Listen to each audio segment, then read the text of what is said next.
Ovivan, are you ready?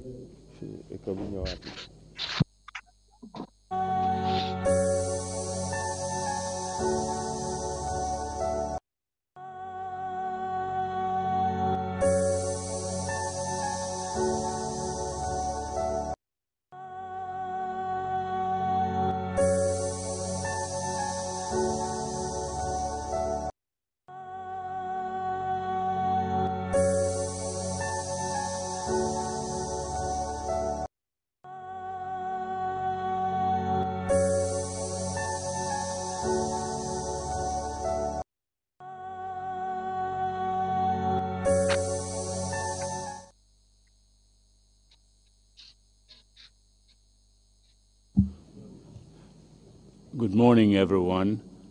Our sincere apologies for a very, very late start of our proceedings due to technical difficulties. I hope we have solved those difficulties and we can proceed with our public hearing for this Monday morning. Council, can you confirm that indeed the technical problem has been resolved? Mr. Chairman, I wish I could say yes, but unfortunately it seems that between the time we thought everything was set and the time you or someone to come into the room, the echo has re-emerged. I can hear myself, but I mean, we would wish to just, in view of the lateness of the time, we try and see how far we could go and hope that they would be able to solve this echo problem. You can't even hear me. I am sorry. Let's try and wear the headsets and see whether it would work. Hello?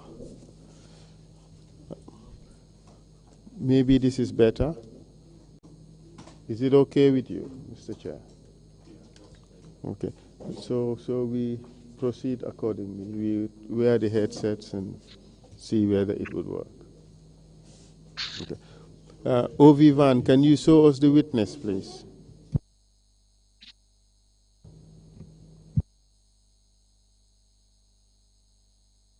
The witness is on the screen, Mr. Chair.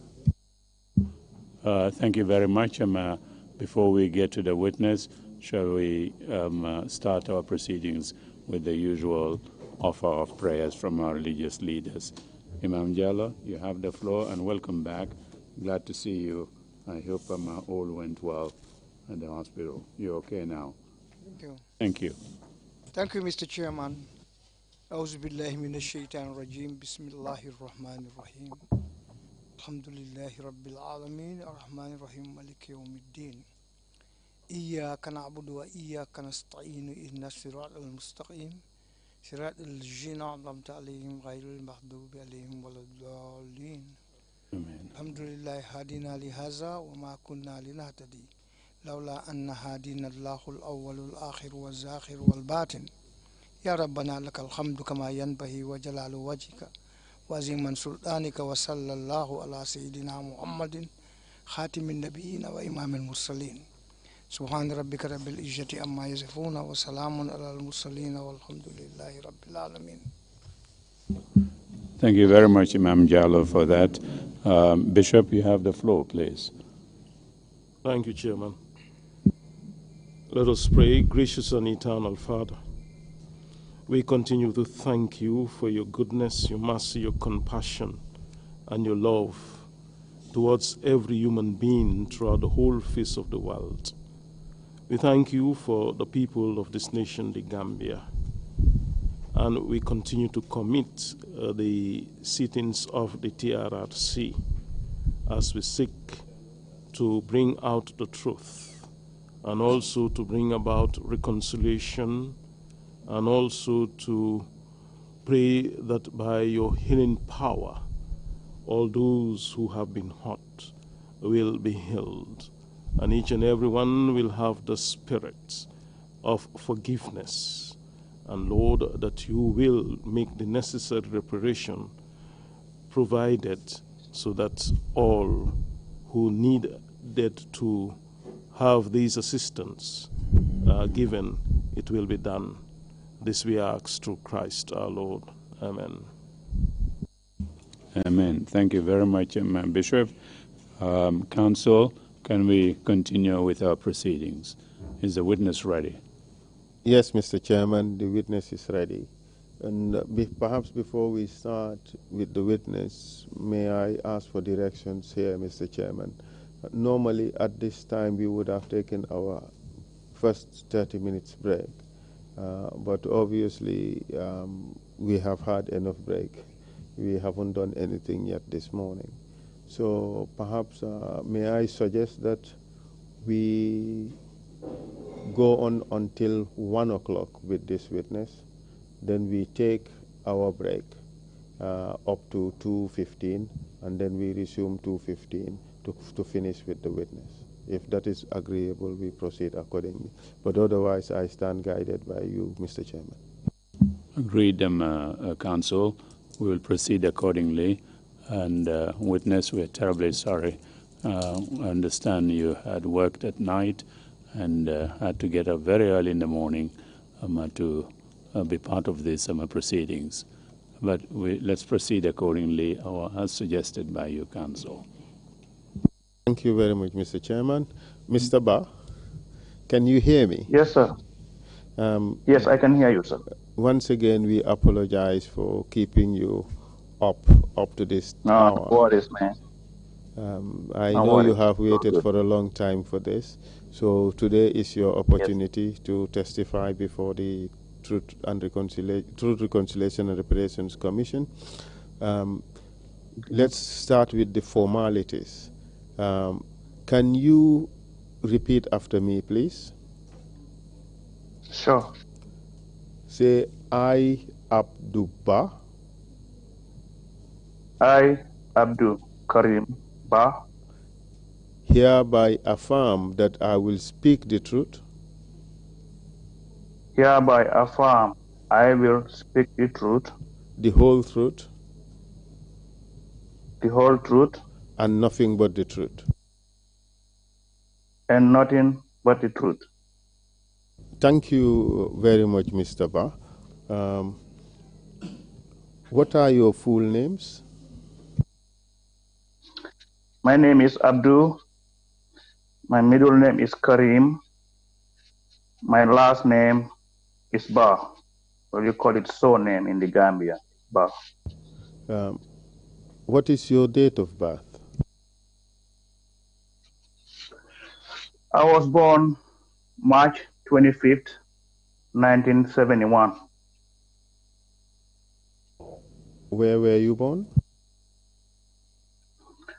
I was born in Medina, Sotokoy, Combo East District, Western Division, now called the West Coast Region. Where did you go to school? Primary school? I started up in Sotokoy, and it was a father school then. Small, Then I went to Farah Primary School. I started at primary 3 because I had my kindergarten or whatever up in Sotokoy.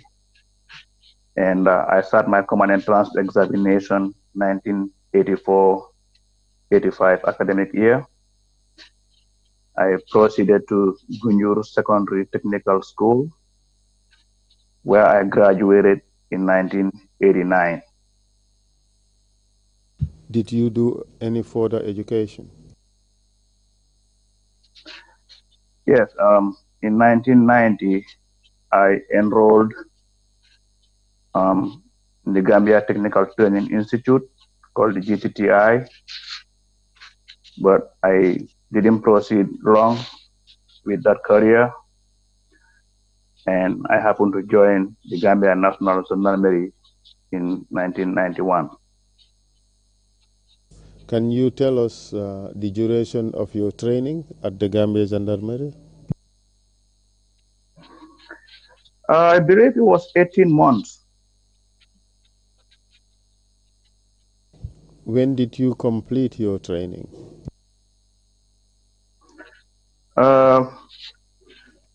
We completed early part of 1992. I believe our enlistment date was June 1st, 1991. Then we completed 18 months later into 1992. Mr. Ba, we would wish to see your face. So could you kindly position yourself, yes, that way, so that we can see your face. If it becomes uncomfortable, please do let us know, and then you can adjust your sitting position. Okay? It's okay. We're fine. Yeah. All right. Thank you. Good. So you finished your training with the Gendarmerie in 1992. Did any significant event happen during the period of your training with the Gendarmerie in 1992?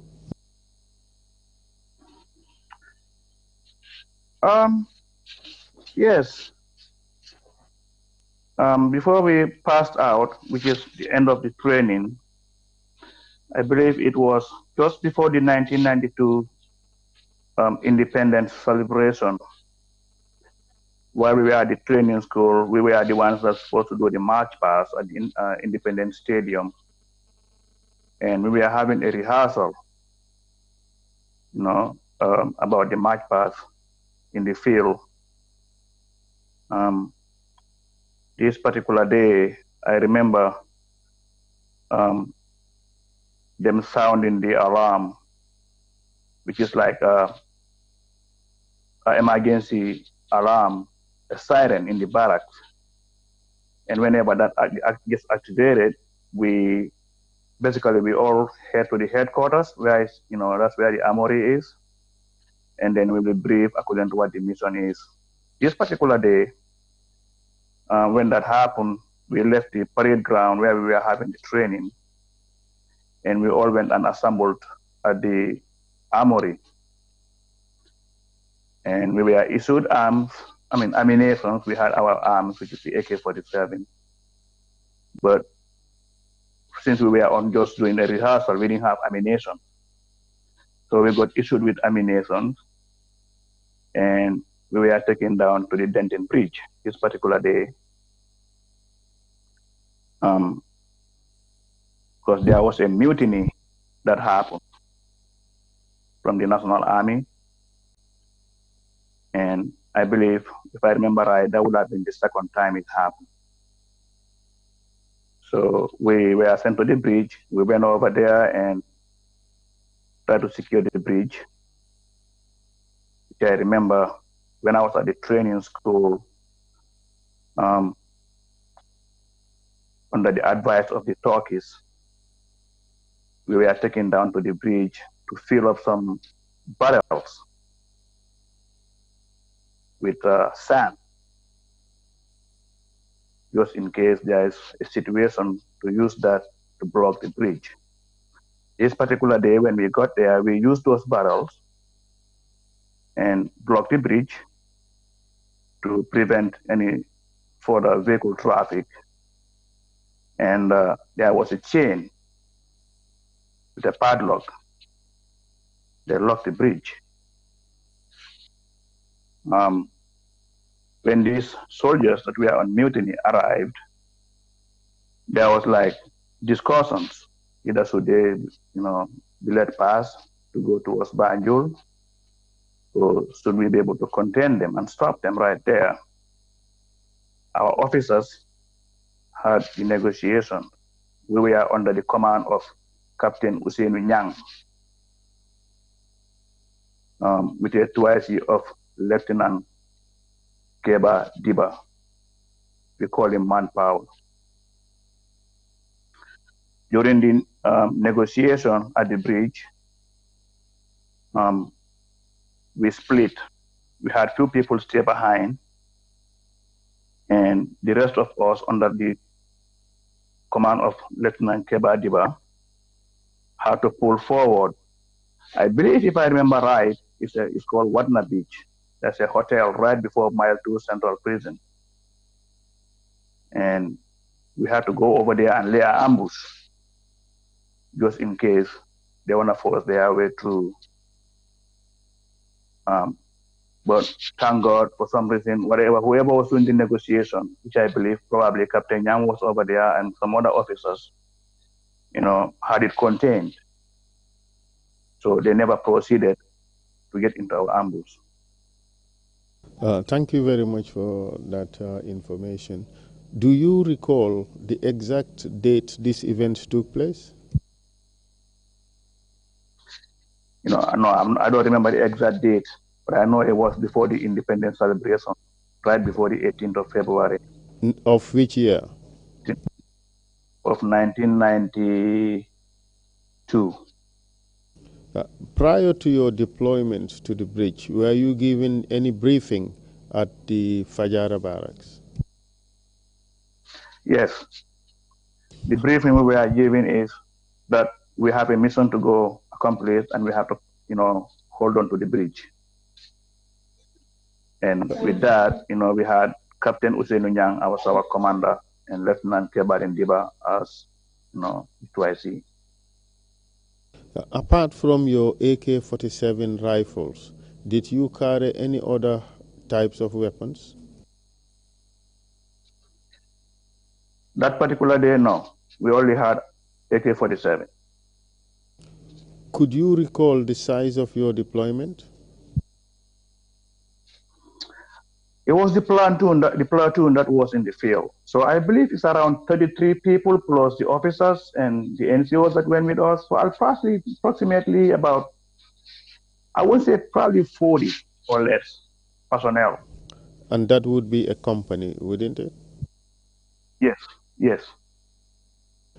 Could you tell us what time of the day you arrived at the bridge? This was sometime a little bit in the afternoon because we were over at the training ground. I believe it was probably around 10, 11 when we got deployed down to the armory, when we went to the armory to get our arms. So a little bit around maybe noon or a little bit after noon. I can't remember the exact timing on it and the date. So when you arrived at the bridge, were you amongst the troops who remained at the bridge, or you also deployed to Watna Beach? I deployed to Watna Beach. Before you deployed to Watna Beach, did you see any military officers at the bridge? Yes. Do you recall who you saw? No. So how did that event unfold? Did the mutiny continue or it stopped? It did stop.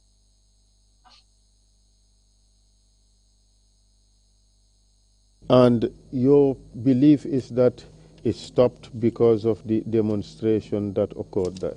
It stopped because of the presence of the gendarmerie and the negotiations that occurred at the bridge? Yes. When you completed your training, where were you deployed? After my training, after we passed out from the training school, I was first posted with the mobile unit. The mobile unit is this unit that will go around and guard all the strategic areas, positions of within the country, the commotion area. And these are like the Radio Gambia, the Kotu Power Station, the Vice President's residence in Fajara, the Gamtel Art Station up in Abuko, and I think it's called the Guest House or something up in Cape Point. These are the areas that will be deployed. We spend a couple of days, maybe a week or so, and then we'll rotate. Who were your seniors in the mobile unit? Do you recall? Sergeant Major Balde, WO2 Balde. I cannot remember his full first name, but Balde was the one in charge of the mobile unit by then.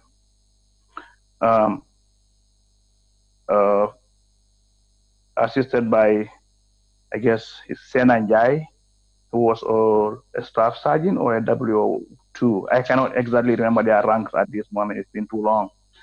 But what was your rank at this stage when you worked with the mobile team, the mobile unit? I was a private.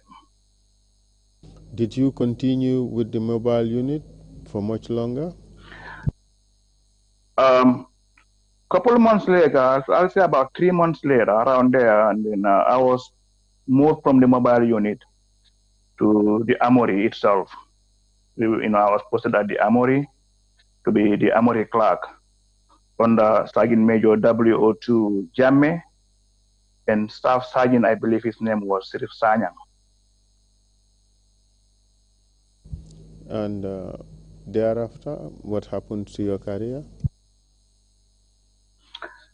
When I was at the armory as the armory clerk, there I got my first promotion to a lance corporal. And after my promotion as a lance corporal, I'll say about later on in that year, I was sent down to work with the ex-vice president, Alhaji Sehu Sabali, as his orderly. Were you alone in that assignment?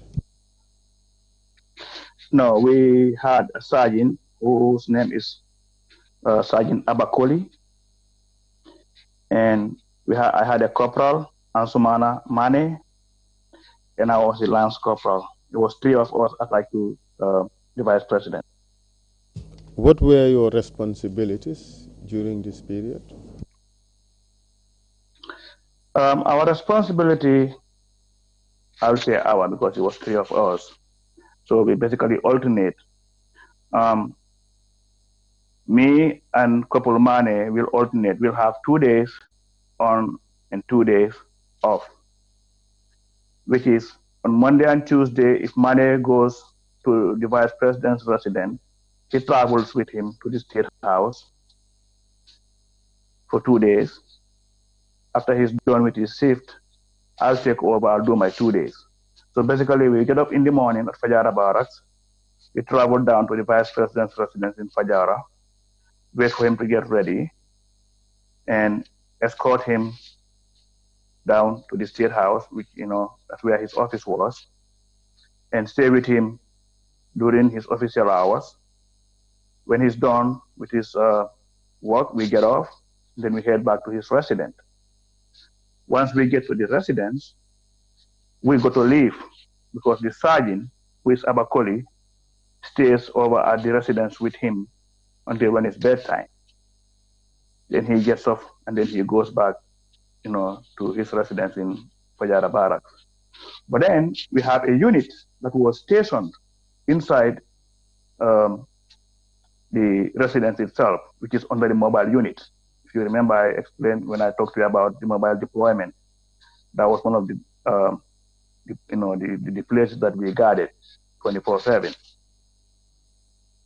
Do you recall whether you worked for the vice president up to July 1994? Yes, sir. I did.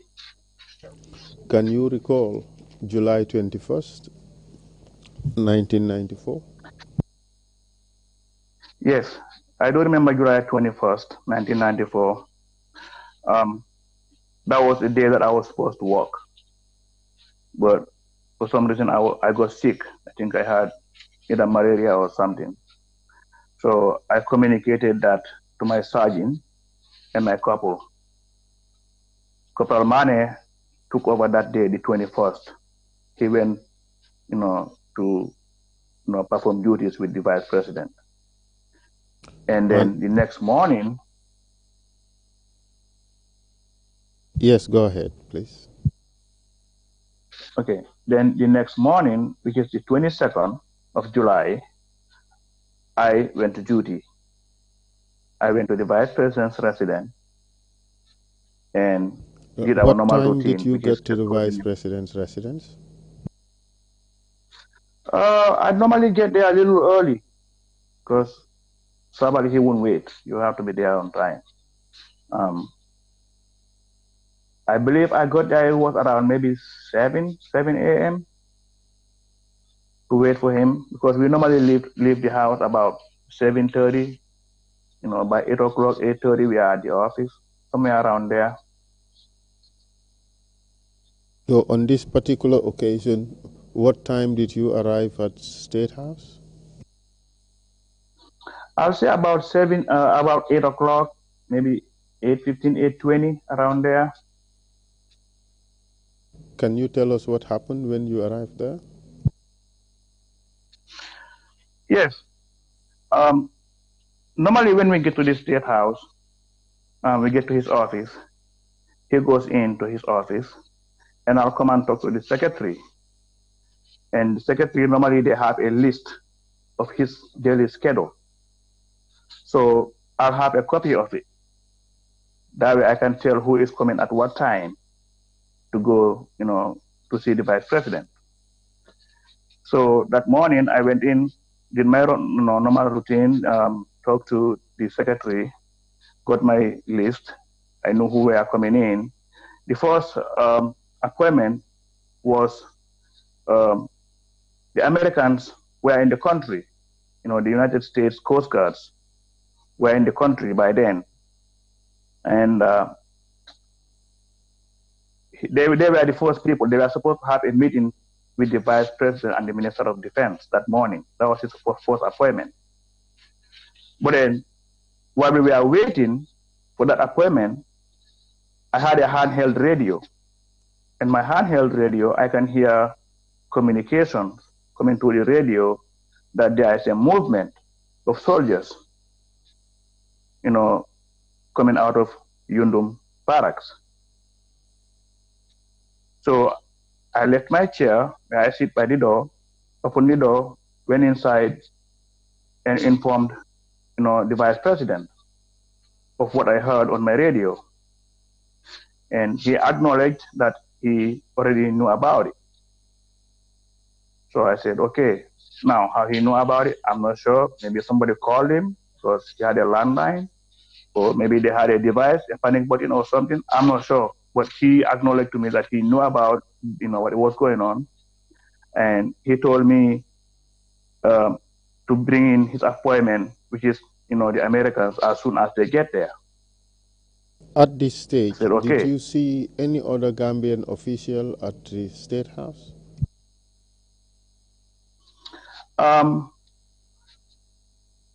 Not at that stage. I didn't see anybody at that stage. The person I saw after on was the ADC of Sadauda, Kasama.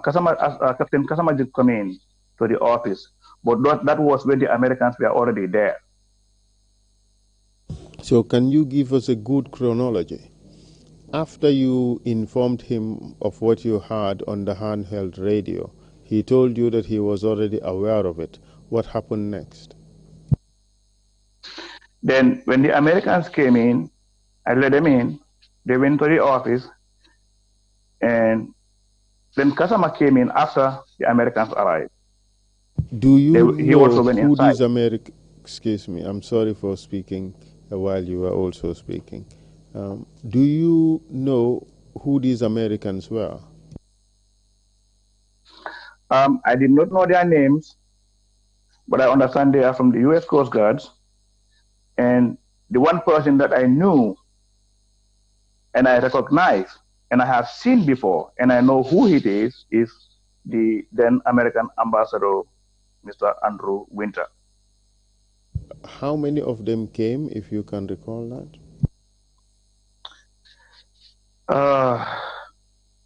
I might be wrong here. I don't remember the head count, but I believe it's less than probably 10 people. It's less than 10 people.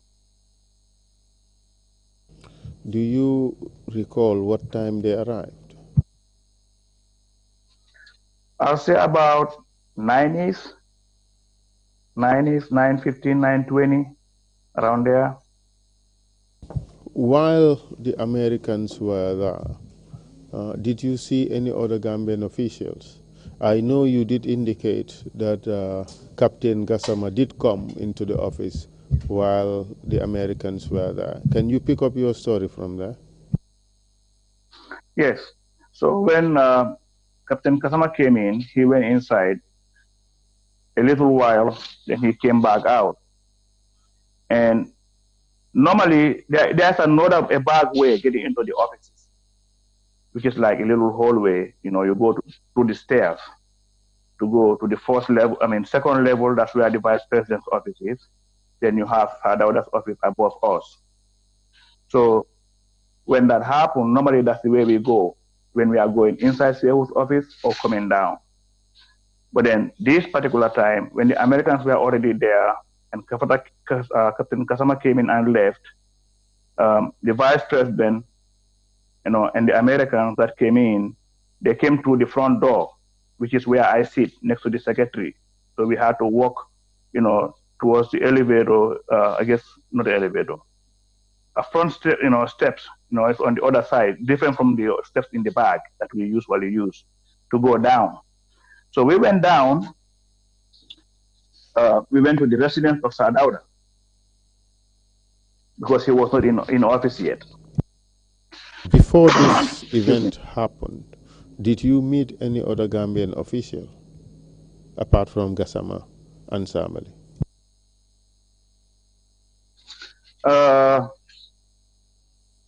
I can't remember.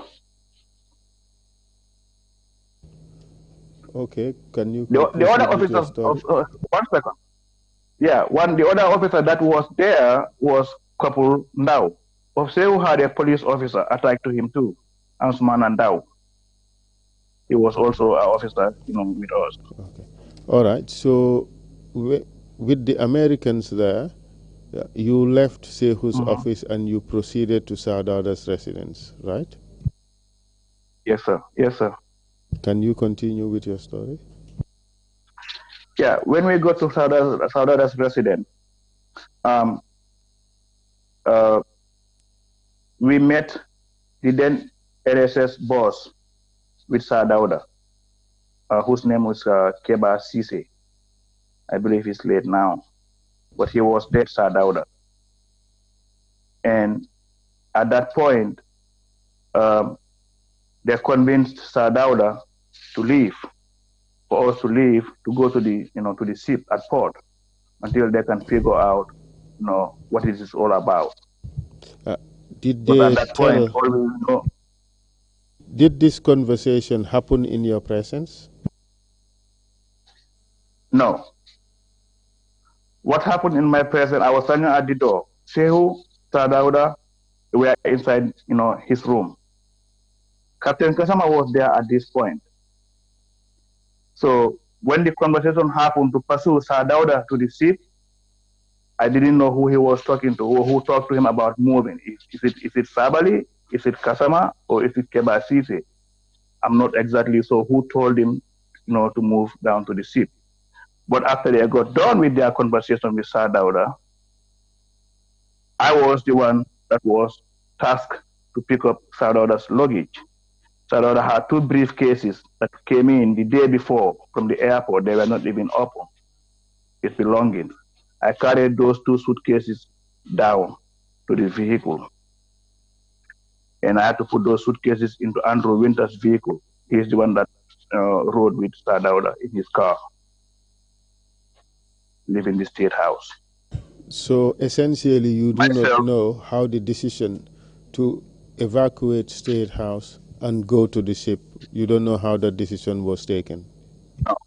No, I don't know how that decision was taken. But you can recall you were asked to take that Sadauda's luggage into the vehicle? Yes. Do you recall what time this occurred? What time of the day? I'll probably know this. I don't know the exact time, but my suggestion will be probably around 11, maybe 10:30 is 11 o'clock in the morning. At this stage, what was the security situation at State House? Did you see the usual number of guards present there, or you did not? There was guards at the gate. Now, I didn't walk around the State House, excuse me, because I know they have different sentry positions. But at the gate, there was random officers at the gate. I mean, the presidential guards. They were at the gate when we were leaving.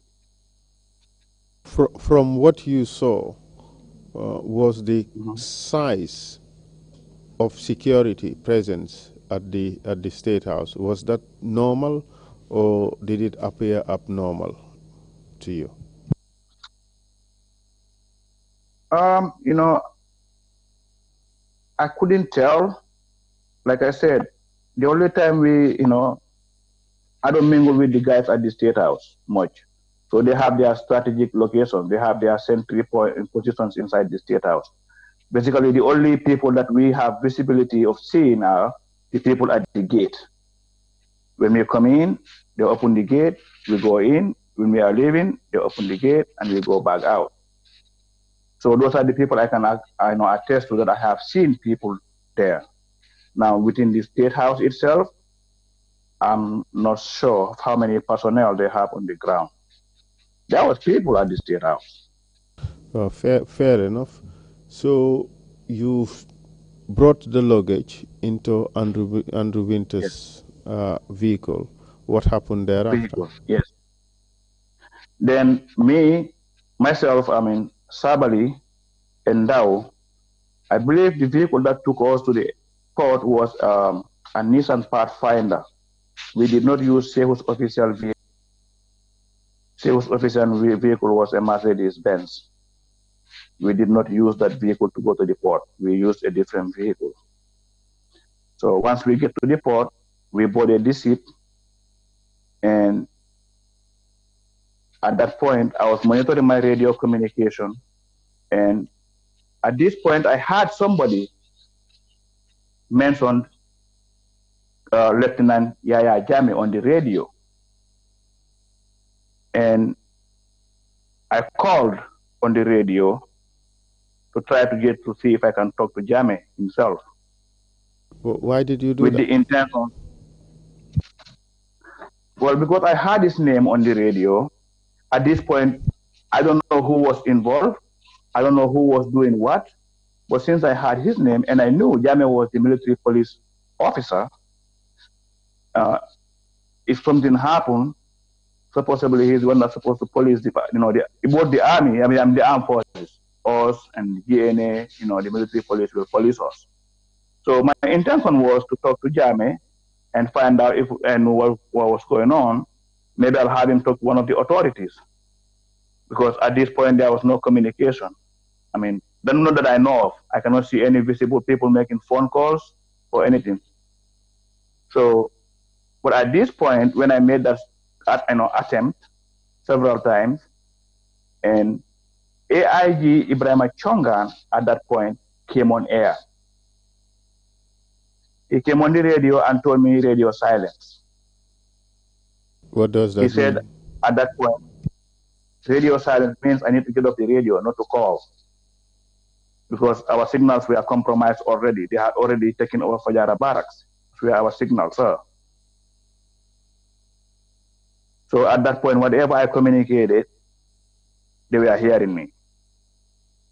But whatever we say, on our network, whoever was on the other side was able to hear what we are saying. So we ceased radio communication. That was the end of it. So can you tell us what was going on at the ship at this time? At the ship, when we got in, I saw the Coast Guards get into a battle mode. They all went in, get into their gear, camouflage, just combat ready. And at this point, I guess many discussions going on, which I cannot elaborate on because I was not in the room. But I know there was a lot of talks going on between probably Sadauda, probably the international community. I'm not sure who he was talking to. But while all that was happening, my then commander came in, who was the Inspector General of Police. What's his name? Go ahead, Pastor Lajan. please. And when Pastor Lajan came in, I believe he was the last person to arrive at the ship. When he attempted to get in, the Americans had to, get hold of him. They had to search him, make sure everything was okay before they let him in. I believe, if I remember right, Captain Kasama, the ADC, was the one that confirmed to them to let him on board, because he was the last person, and at that point they didn't know who he was, so they just rustled him and had to search him.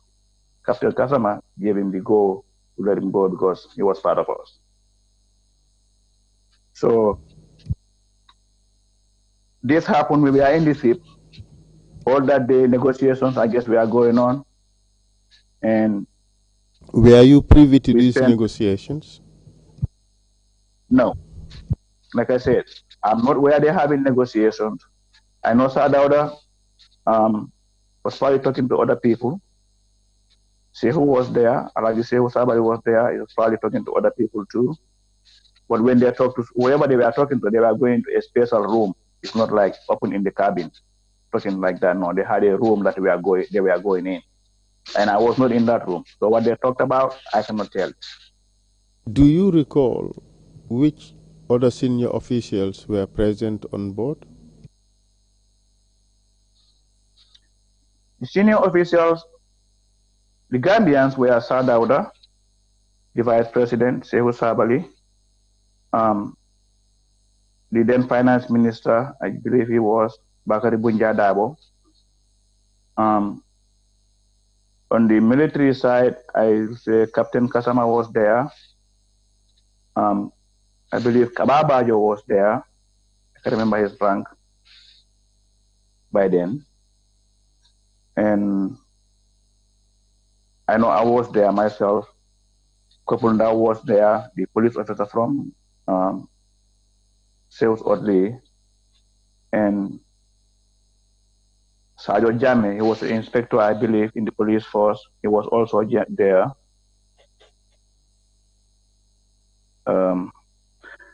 It was quite, I think it was like 47 people, if I remember right. I mean, I had Captain Kasama give you guys a list the other day that you guys, he had to read out, which was compiled while we were in the ship. So I cannot remember every single person that was in there, but these are people that I know that were. Indeed, this is not a memory test. We wouldn't subject you to that. Yes, we have the document. All we wanted to confirm was the senior officials who were present on board. But thank you very much for that. We have the list. It's a list of 47, and your name is listed as number 39, and it is listed as Abduba, not Abdul Karimba. Yes, sir. And yes. it's a list of 47 individuals. It's Exhibit 0025. But thank you for that, Mr. Witness. Can you tell us for how long did the ship remain anchored at the Banjul port after your arrival there?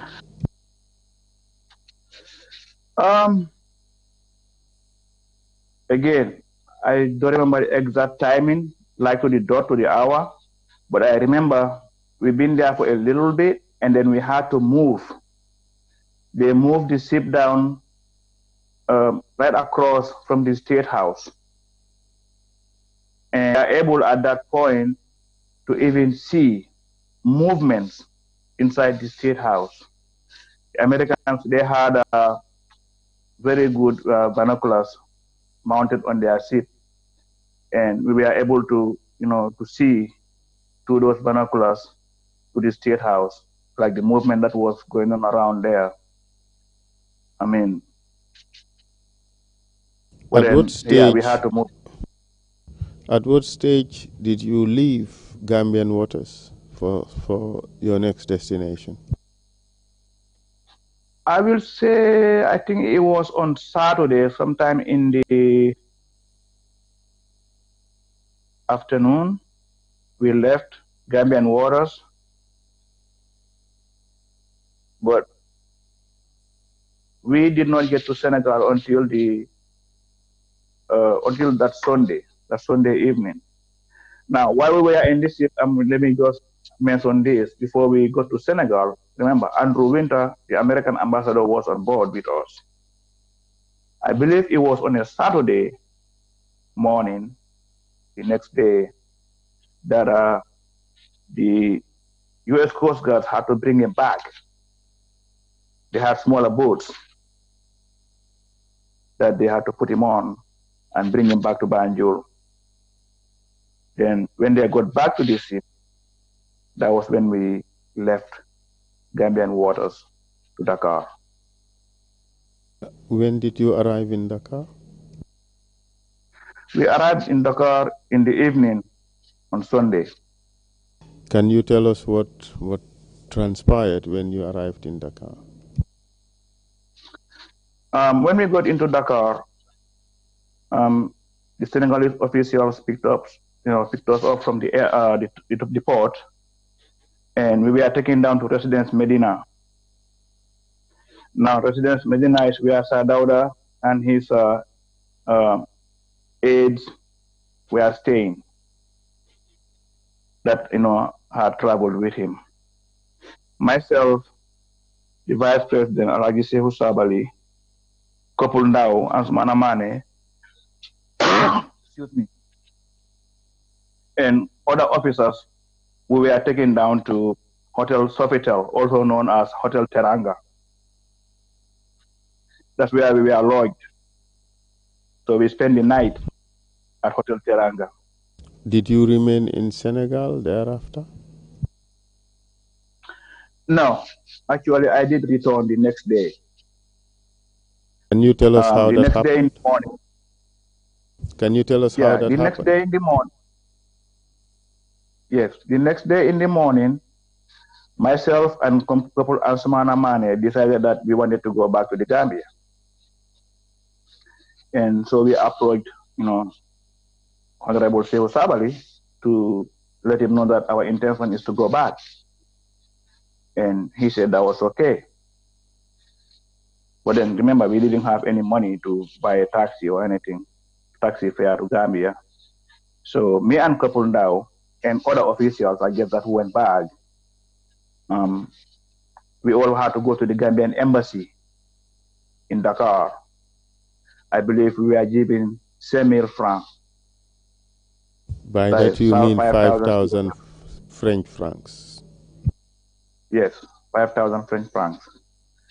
And that we used to buy us, a taxi fare to go back to the Gambia. Myself, I went to Farafenni. When I got to Farafenni, we had a gendarmerie station there. Well, now it's TSG because we were already amalgamated. And the officer in charge was Usman Sane from Kombo Birkarama. I guess I believe he was either ASP or lieutenant. Now it's all mixed up here. Now in the gendarmerie we have lieutenants, sergeants, and all that. In the police force you have ASP, superintendent. So it's all mixed up. So I might be off on my rank here, but regardless, I met with Sane, and he gave me a uniform to wear, because the uniform that I had when I was going to Senegal was a gendarmerie uniform. It was our short sleeve, ceremonial looking dress, with a holster for my pistol, which was a white one. So I had to ditch all that in Farafenni, get into a green uniform that he gave me. And then I proceeded down to Jarasoma, our station up in Jarasoma. That's where I spent the night. While I was at Jarasoma, I called the then ADC, I believe he was, to the ex ASPRC chairman, which is Yaya Jame. His name was Khalifa Bajinka. Bajinka was my badge mate. And when I called Bajinka, to let him know what had happened.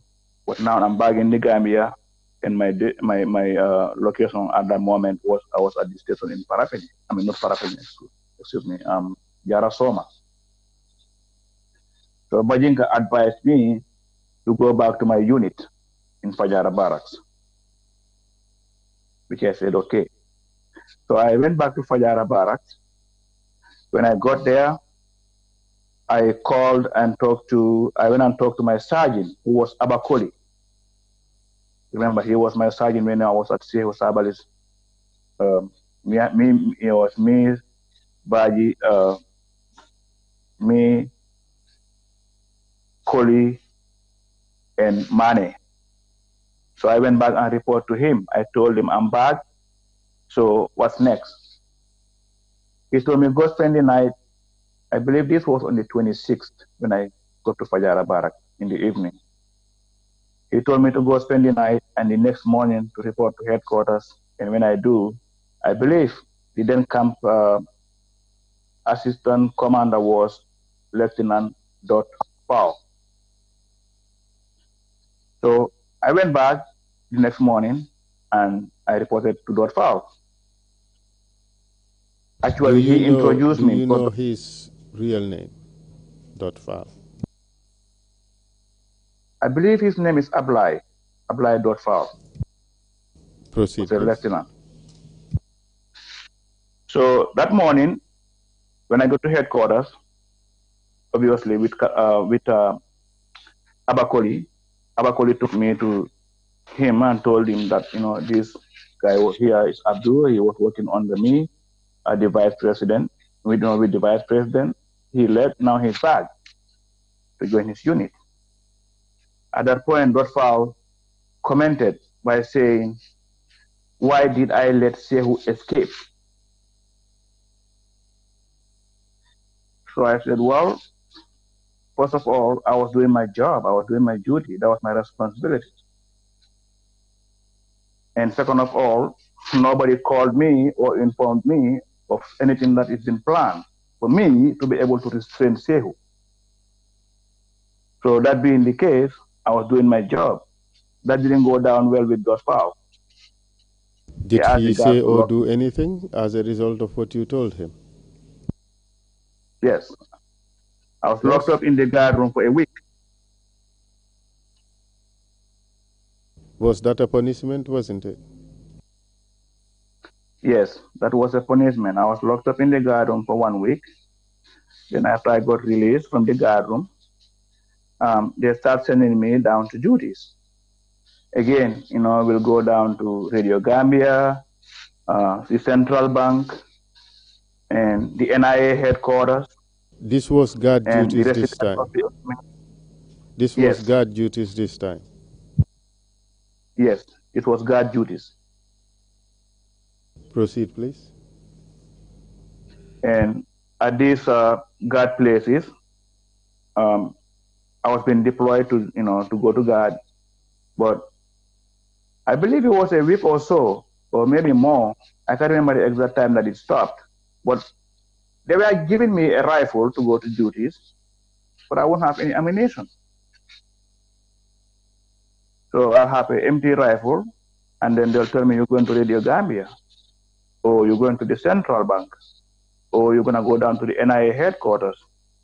Because at that point, they had, some of these ministers at the NIA headquarters under detention. Sometimes they'll take them over to the NIA headquarters, and sometimes they'll just release them and they will be at their residences. But even at their residence, they were under guard. They were under house arrest. Talking about arrested ministers, did you have the chance to see any of them at Fajara Barracks? Yes, I did. Tell us about that. I think it happened in 2 occasions. I can testify to 2. It might have been more or so, but I know I saw 2 occasions that I've witnessed. So what happened is they will go collect them up, put them in a truck.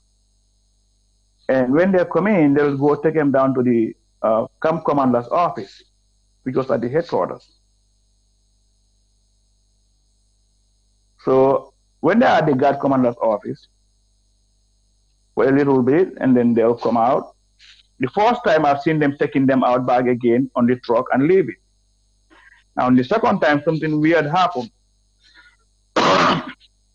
which I'll say that was probably one of the reasons why motivated me to get involved, to get in the trouble that I had to go through.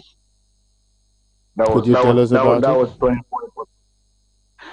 The turning point for me was them being tortured.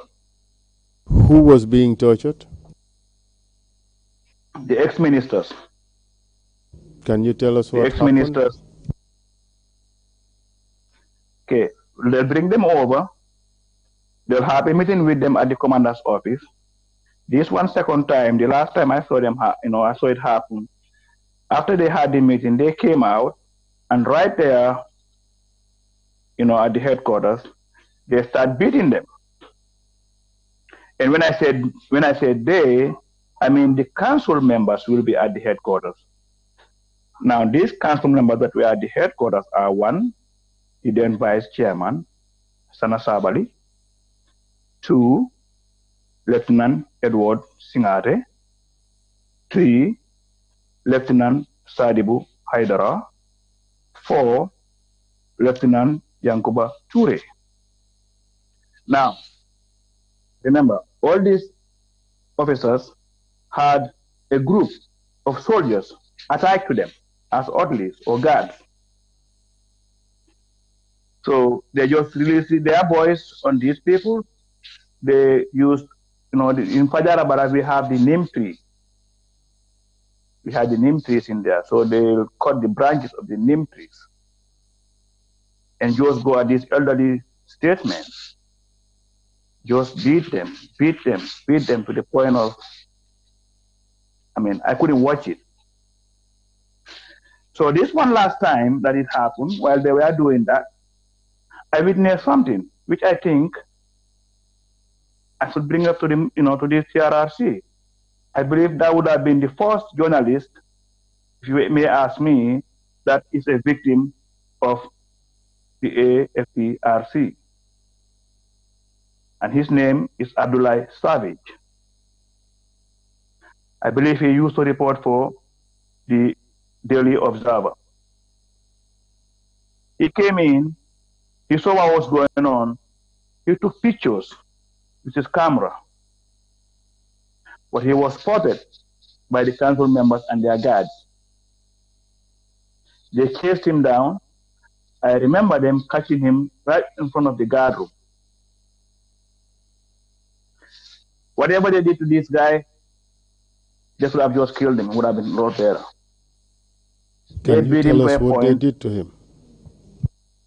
Yes. They start gun butting him. They use their rifle and just gun butt him, kicking him. He fell down right in front of the guard room and kicking him with their boots on. And he started throwing up. And he threw up blood. Then they confiscated his camera. And they just let him go after that. But they barely killed him.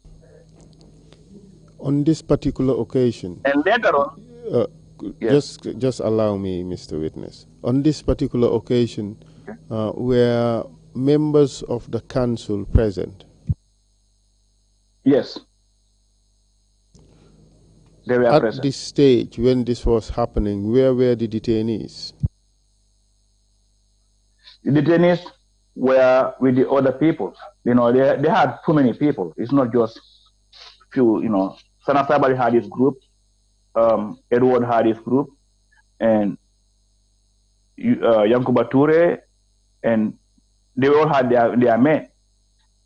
So these people, after they beat them back again, they put them back up in the truck, and they took them out of the camp again. The detainees. On this particular occasion, did the detainees come into contact with members of the council? Yes, they did. And it is your Remember, they had a testimony. meeting first. It is your testimony Sorry. that when they were being beaten, the council members were present. Yes, they were all there. And it is also your testimony that they were beaten by the orderlies of the members of the council. Yes. What would you say to the suggestion that it was just the orderlies of Sanasabali and the orderlies of Edward Singate who participated in the beating, and not the orderlies of the other two members of the council you mentioned? I cannot separate it. They were all in it together. It's not like I saw Mr. X, Mr. Y, and Mr. Z do this, and Mr. Y and Z and that do the other. They were all together. They were all participating in the bidding, and after they spotted the journalists, another group went for the journalists. Can you tell us when this event occurred? Can you tell us when this event occurred? It was in 1994, right? I'll say after I went back, I'll say maybe a month or so, which is from the 27th of July. I went back to duties. I'll say a month from that. August 1994, thereabout. Correct? Around there, yes. Yes. Do you know which ministers were beaten during this occasion? For sure, I know Honorable O.J. Jallow was there. I know I can testify to O.J. was there. Bibi Dabo was there.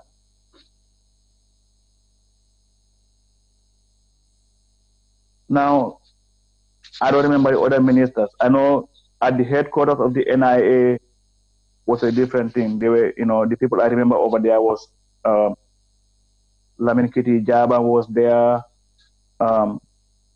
MC Cham, I believe, was there. Matthew Yaya Balde, I believe, was there. Honorable Kamabaji.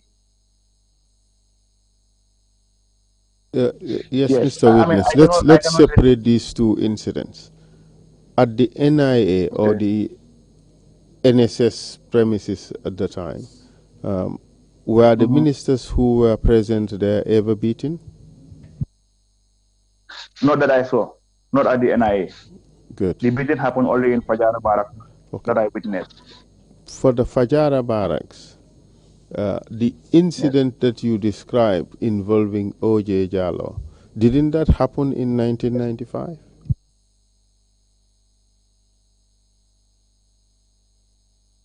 No, it would not happen in 1995. It was in 1994, I believe. I know that Mr. O.J. Jallow was arrested several times. In fact, 23 times to quote him.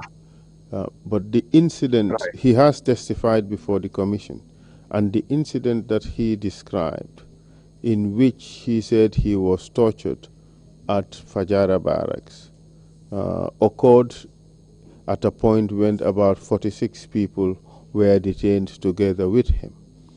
And this event occurred in 1995. What do you say to that? Okay, that's possible.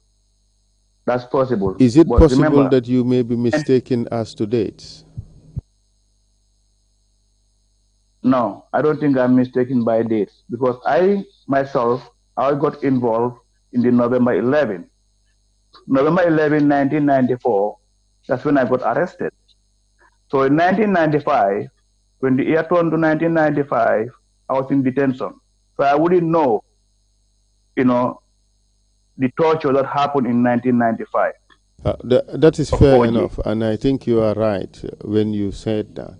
So it therefore means this incident that you're referring to happened before November 11th, and Mr. O.J. Jallow was one of the victims of that torture, correct? Yes. All right. Yes. So you were telling us that you got involved in November 11 for a reason. Can you pick it up from there, please? Okay. So I'm gonna pick it up from there. November 11 did happen, and No, like I said, listen to the question, Mr. Witness. We want you to tell us what were the reasons why you eventually joined November 11. You said the reason why, something motivated you. Can you tell us about yes, that? yes. What motivated me to join November 11 is one, the torture that was going on from the council members to not only the ministers, but also I believe civil society, if I may say, because that journalist was also the minister that applied service. So the direction that I realized, the direction that the country was going to be headed to, is not a direction that I want to be behind on. I wanted to do something different. So when I heard about the November 11, I decided that I'm going to participate in it. Can you tell us how you heard about November 11? I used to live in the building block called Yamatoy. That's where my room was. Now, I used to live with a sergeant major called Almami Bojang, W2 Almami Bojang. Now, with Mr. Bojang, he is the one that informed me, spoke to me about the event of November 11. What did he say to you? Could you recall exactly what he said to you, or something close to what he said to you? Sergeant Major Bojang told me that they are in a process of trying to dislodge the AFPRC regime, because what they came up to and what they said they're going to be doing and what is happening is not in line of what the agreement was. Can you be more specific? What was it that was going on that he did not like or that he complained about? He complained about the promises that supposedly the council members did, which is they're going to be increasing salaries, they're going to be accommodating the military more, the soldiers more, and then they're going to be basically they take over. They're going to make so the military personnel are well taken care of. That was not happening. And then he mentioned about the tortures of these ex-ministers, because Sergeant Major Bojang himself was tasked. He was the one that was responsible for deploying men to the residences of these ex-ministers for God. That was one of his roles. So after he spoke to me about it, I told him, well, I am willing to do whatever it takes on my end, on my power, to help assist what needed to be done. Did he tell and you? He said, Did he tell you how November 11 was to be organized? Who were the leaders and what the plan was? No, he did not explain to me who is going to be the leader, how the leadership was, put in place. One, he said to me that he's talking to the people responsible, but I did not get names from Almami Bojang as to who was the head and what the organization was all about. But did he tell you a date when this event was to occur? When we got closer to the date, that's when he talked to me about it. Because it took a couple of weeks, when I spoke to Almami Bojang about it. It took I'll say about 2-3 weeks before the actual date happened, which is November 11. So, but that particular day, yes, he did inform me that whatever we planned is going to be done at this particular day. Now, can you walk us through your day from the morning till the evening of November 11th? Okay, it started the day before. On the 9th, I believe, was the day. On the 9th, November 9th, was my last day on duties at Yaya Jame's residence. That's where his mom was. His mom was brought to his residence. Where was that located? He was there right at the officers' quarters next to the front gate, Fajara Barracks. They're just right there by the ocean. You served there with who?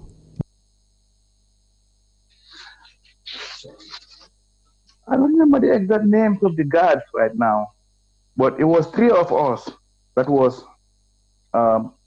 tasked to guard his residence, because his mom at that point was, residing there.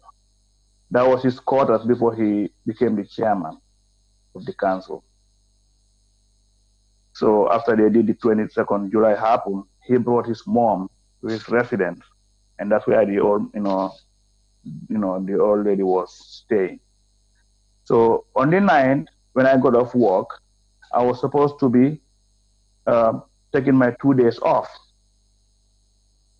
But then I went back to barracks and I talked to the clerk. What is his name? When I talked to his name, I don't remember the clerk's name now. I don't remember the clerk's name, the sir. The clerk for which section of the barracks? Okay, the clerk is the whole barracks. It's not just a particular section at this point. It's the main clerk. The main clerk, this is the guy that will put you on duties. He's the one that distributes people, send people to different locations. So every guard week, they will prepare a list of how many men are going to this particular residence to replace how many men are over there. So when I got back to barracks, I spoke to the clerk and I informed him to make sure he put me back on duties because I did not want to take my day off. And so what happened? He put me back on the roster. Yes, he put me back on the roster. So if you have, if you are on the roster, you sign out a weapon. So and I signed out my weapon. Why did you not want to be off duty during that period? It was a backup plan. The backup plan. Tell us about it. Tell us about it. Right. So what happened is, I knew November 11th is coming. It's going to happen, on the 11th. And that particular day, I would have been off duty. But remember, I already talked to Sergeant Major Bojang, and I was now part of the operation.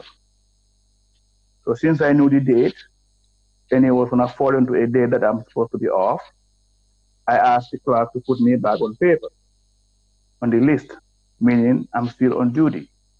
So that would have given you legitimate cover to have a weapon and also be able to participate in the event, correct? Yes, sir. Is that what you wanted? Yes. Okay. Was your request granted? Yes. And tell us what happened after that. So that evening, while we were at the headquarters, we were briefed. We were all called into fall in, and we were briefed. The briefing was done by then Lieutenant Bine Minte. What day are you referring to? This was the November 10th,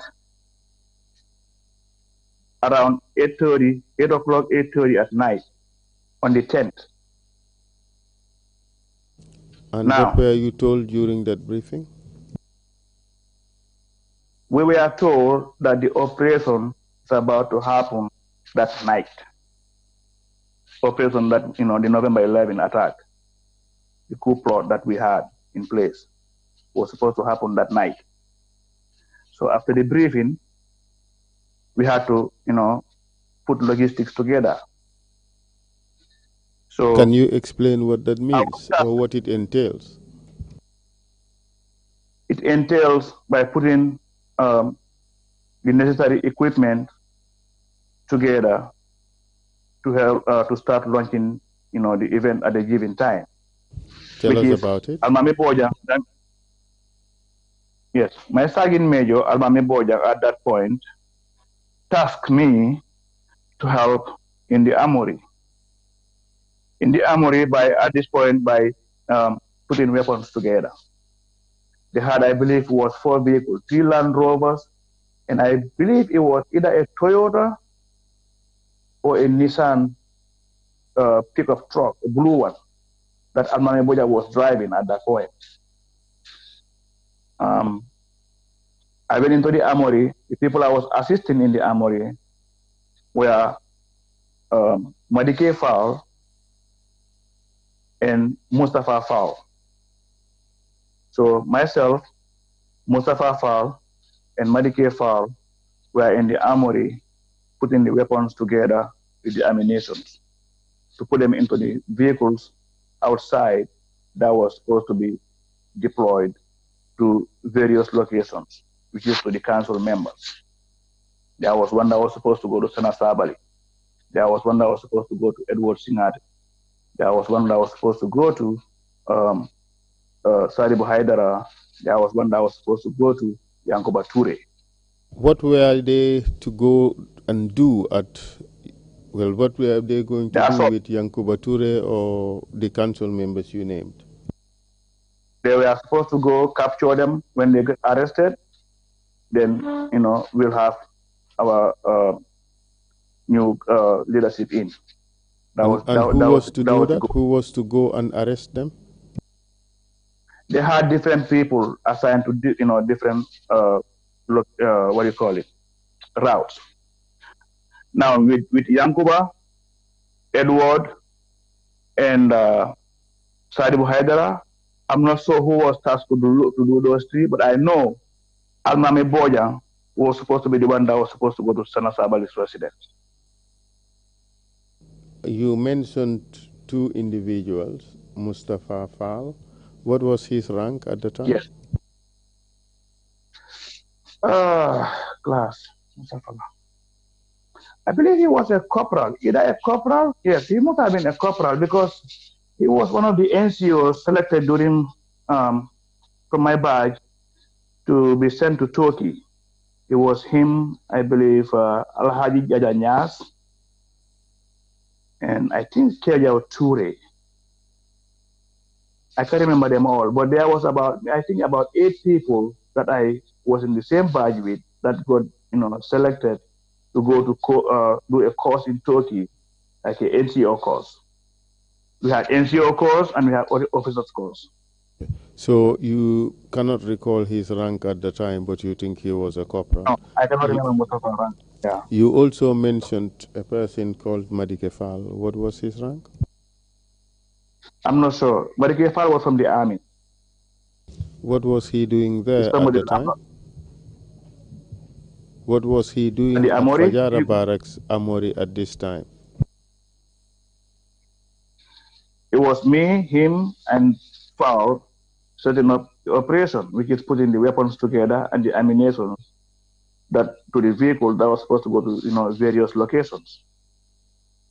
Did you have any other responsibility as far as you know at this time? Well, at that time, my responsibility was to help with with fixing up the vehicles with the weapons going to the different locations. But then what happened is, before I get to my next task, which I was supposed to probably be given after I'm done with the armory, we didn't get to that point. When I brought in the last weapon, loaded onto the Land Rover, I'll say probably around 12:30 or 1 o'clock, if I remember right. Then I had a gunshot, and the gunshot appeared to be it's been coming from the back gate. So when I had the gunshot, at that point, all the men that were standing at the over there at the headquarters, everybody scattered. They all scampered. And start running. Everybody scattered around. We all start running. Everybody ran. That was the last time I have seen. Didn't you have any defensive positions in preparation for any potential attack? I would think so. I would think so. I would think if like I said, I was in the armory. I would think there will be, since that was now our base, we've taken over Fajara Barracks. I would think there will be a defensive position, with guards mounted at this point, ready to take any, incoming threat. But obviously, what you saw was soldiers scampering, running away in different directions. That's what you saw, right? Yes. Yes. Can you tell us what happened afterwards? You saw people running away after you heard the gunshot. We all scattered. At this point, we all scattered. Okay. After we scattered, I ran towards the commander's office. At this stage, were you armed? Yes. Yes. Did you choose to return fire or you did not? No, I didn't return fire at this point. Tell us what happened. You ran towards the commander's office. Because what happened is the gunshots were coming from the baggage. At this point, I wouldn't even be able to, I don't know what I'm firing after. Because we couldn't see the people. All we had was the gunshot. We didn't see any target or anybody advancing. Remember, it's kind of a little far between the back gate and main gate. We are the main gate. The gunshots come from back gate. So when people scattered, I ran towards the officers' quarters, passing the commander's office, cut through that, go to the training school. And when I was by the training school, I can hear at this point Sana Sabali screaming, "Ceasefire, ceasefire, ceasefire." So it went quiet. All of a sudden you'll have like sporadic, gunshot, but it wasn't as heavy as when they first attacked. Did you notice any return of fire from people within your group who were in Fajara Barracks? Did you notice any one of them firing back? No, I didn't. So I did not. You crossed the sergeant's lines and you went to the training school. And what happened after that? Mm-hmm. So at the training school, after I heard Sana Sabari's voice screaming, "Ceasefire, ceasefire."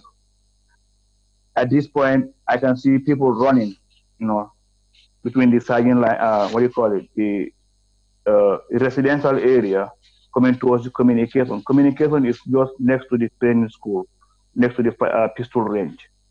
Between those buildings, people are running all over the place. So I met up with one Lance Corporal, I believe his rank was Lance Corporal, Landing Baji. He used to be the military police officer, driver for President, Lieutenant Yahya Jammeh when he was the officer in charge of the military police. That was his driver.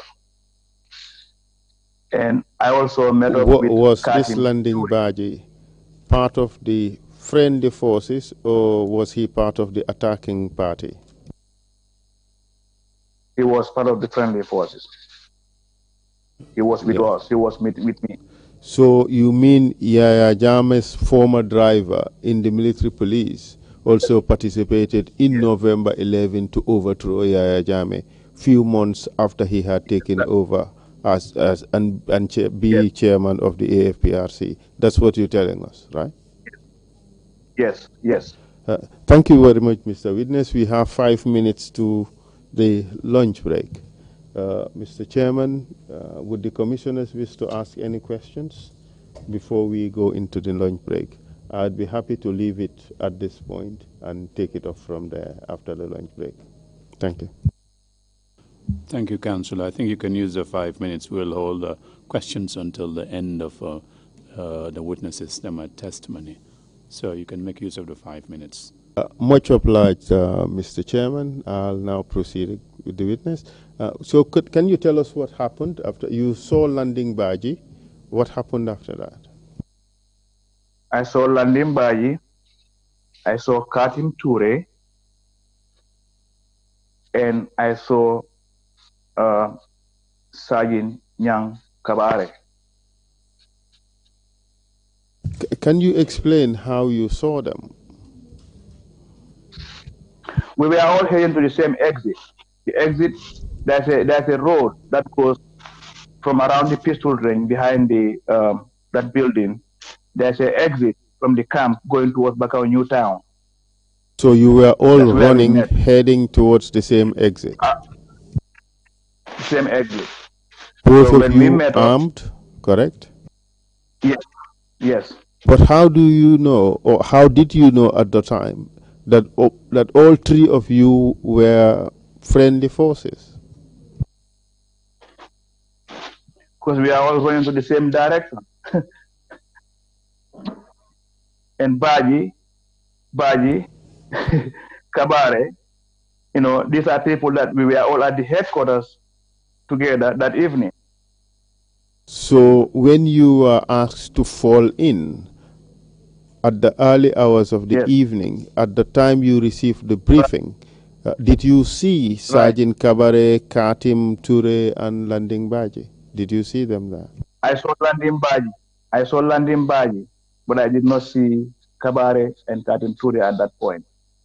What made you believe at this stage that these two soldiers were also part of the friendly forces?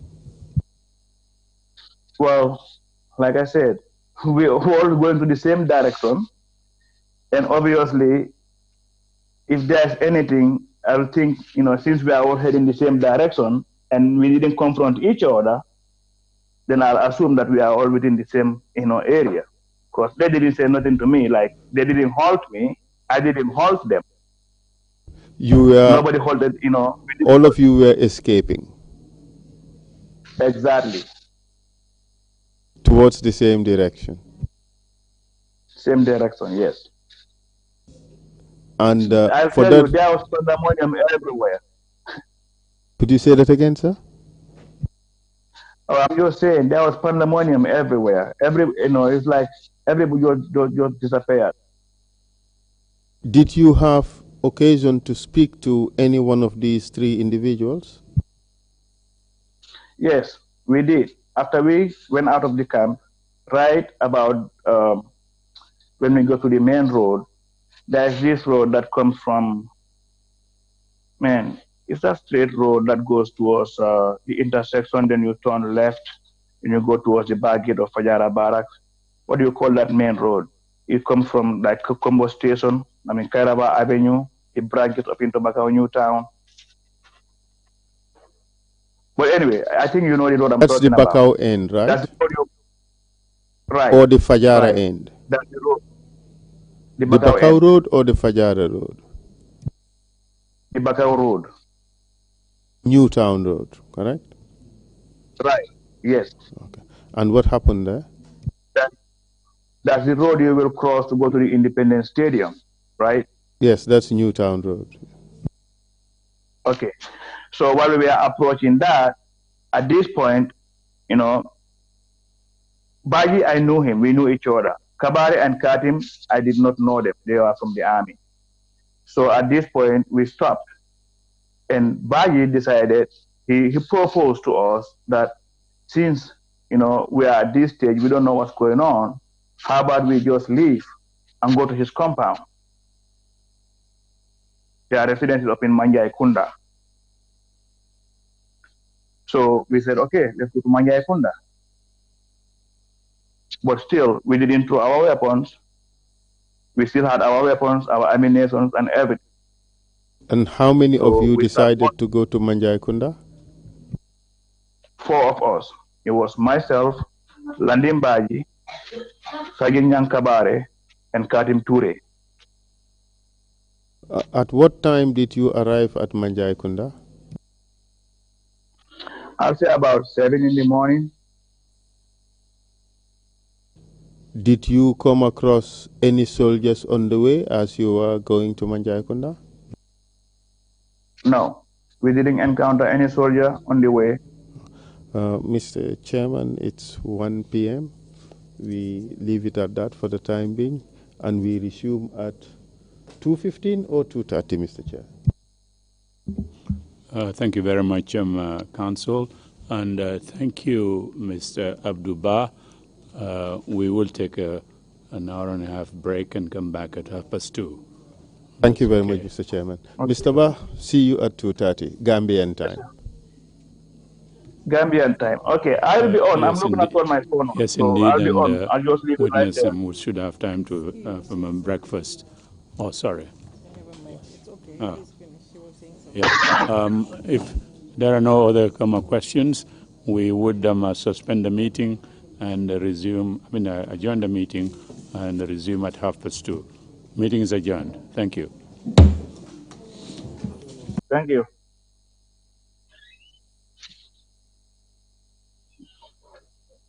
Okay.